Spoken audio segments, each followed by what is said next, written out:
এবার ডেকে নেওয়ার পালা হাওড়াকে। হাওড়া থেকে আসছে সুস্মিতা, প্লিজ ওয়েলকাম।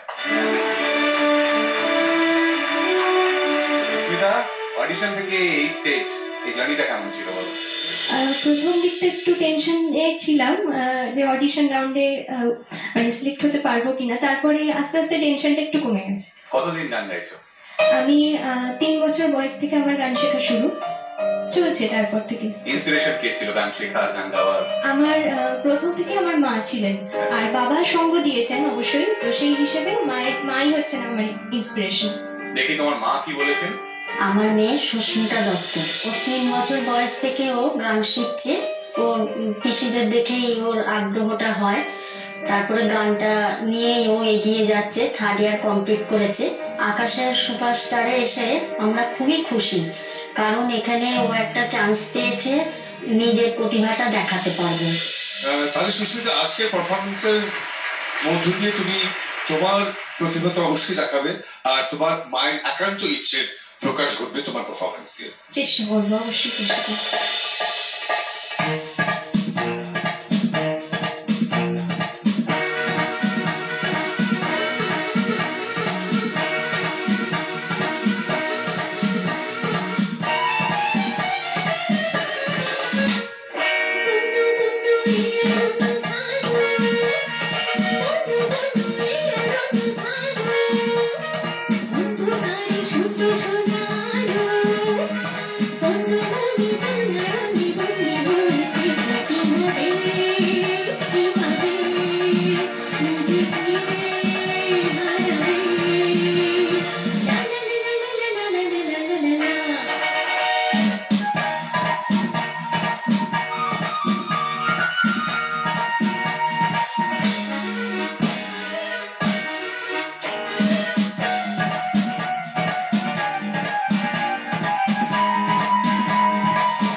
এইসব শিল্পীদের, মানে আমি লেজেন্ডারি শিল্পীদের কথা বলছি, তাদেরকে আমরা কিংবদন্তি কেন বলি?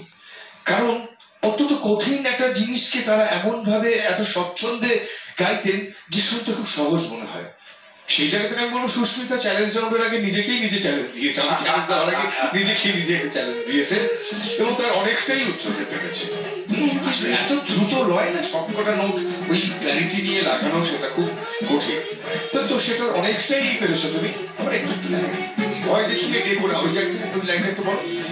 ভয়ের সঙ্গে ভাব করেছি, ভয় দেখিয়ে ডেকো না, না না না না না না না না না না, ডেকো না ডেকো না, বন্ধু বন্ধু এই অরণ্য ভালো।